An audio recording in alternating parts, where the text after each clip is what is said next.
Jacob, welcome back. Yeah, How excited are you? yeah, mate. Super excited. Obviously, been a bit of a stint without playing, but yeah, super keen to get out there this weekend. It's yeah, really looking forward to it.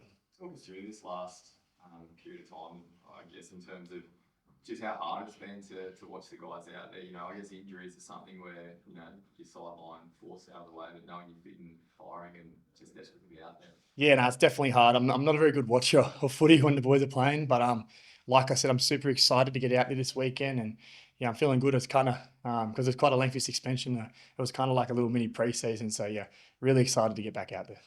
I guess that's a great way to look at it as well. You hit the ground running this year anyway, but what do you think, feels different about coming back now after that time?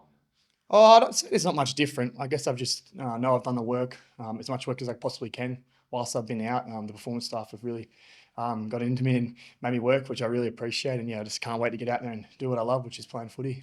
Said you're a bad watcher. I can imagine it was certainly tough with an experience and an atmosphere like Mondays as well. Just talk us through the excitement at the moment around the club. Yeah, I got to kind of experience a crowd like that on Good Friday, and I know how special it is. So it definitely was tough, kind of sitting out and not being involved. But in saying that, the boys really embraced it and obviously did a great job and got the win. And yeah, I'm looking forward to kind of trying to add to that this weekend.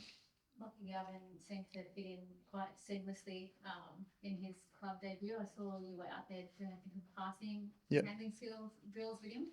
Give us a bit of an insight into their life. Yeah, he's been great. He's kind of come in with an attitude of just wanting to learn and do everything he can what's best for the team. And yeah, he's been awesome. He's a really nice kid, and yeah, he's been unreal. Did it surprise you just how unflappable he seemed on Monday? Because there was a lot of pressure on him, a lot of talk, in front of 60,000 people. But once he got on the field, like it was like he'd been there all season. Yeah, no, I wouldn't say it surprised me. To be honest, I saw how he prepared all week once he got here, like what he'd been doing. He'd been the first here in the morning and last to leave, and doing heaps of video, kind of getting to learn our systems and culture. And yeah, no, it didn't surprise me at all. I thought he did a great job. Other people say that he's only, I think he's about to turn 20, but still has, a lot of footy smarts. Is that something, one of the first things you've sort of noticed about him since he's coming? Yeah, definitely has a lot of footy smarts, and he's just really willing to learn. That's something I've really seen. And he's really willing to learn and work hard. How do you guys manage having someone new come into the team halfway through the season? I know it sometimes throws you a little bit, so how is it? No, I wouldn't say it's thrown us at all, to be honest. We have a really connected group here at the Bulldogs, and yeah, we just kind of get on as business as usual. And we've welcomed him in, and yeah, it's been good. Just, I was going to say, just on that, when you're on top of the ladder, everyone's always looking closely. There's been chat and discussion about, Reid coming off on the weekend and looking unhappy in the sheds after the game. Is Reid unhappy? No, Reed's not unhappy. No, definitely not. No, he's fine. Talk to us about Reid. Like, he's obviously been a captain here at the club. Like, what's his influence over this playing group? Mate, Reed's had a massive influence on me since I got to the club. He was obviously one of the senior boys when I first got here, and he still is now. And yeah, we all love Reid, mate. Yeah, I love taking the field with him, and we love him.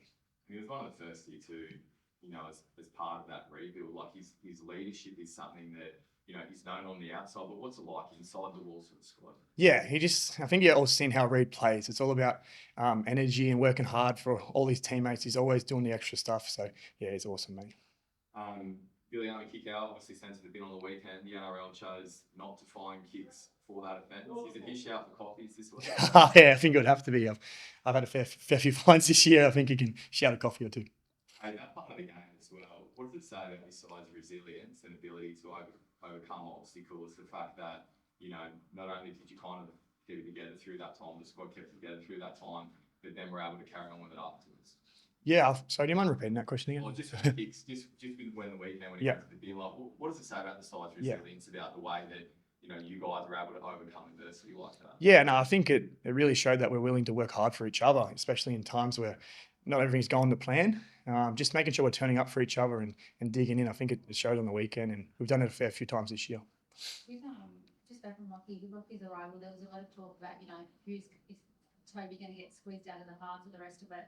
We saw with Ciro's plan on Monday that there's, room for everyone, so to speak. And how much of an edge does it give you to have those sort of depth options in key positions? Yeah, definitely. I think having depth definitely helps. It makes people train harder, play better, and it can only be a good thing in my opinion. Have you noticed people training harder? Yeah, definitely. It's all different positions, to be honest. Like the start of this year, we had a fair few forwards join the club, and it definitely improved our forward pack. So having that depth, it just makes everyone train harder and perform better.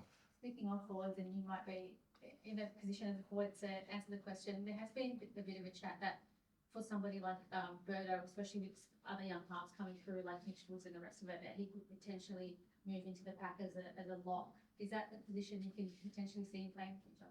I have no idea, to be honest. I'll leave that to Ciro.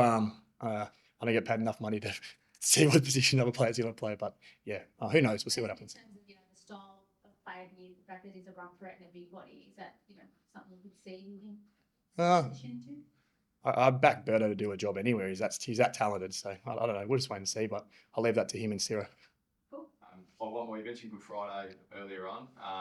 You know, what did you guys learn about the Rabbits as well, and you know, how have you made their progress? Yeah, no, the Rabbits are a very strong team, and we know we're going to have to be on this weekend. So making sure we turn up with the right attitude and mindset, and ripping in, and yeah, really looking forward to it. Thanks, guys. Awesome, guys. Thank you. I appreciate it, guys.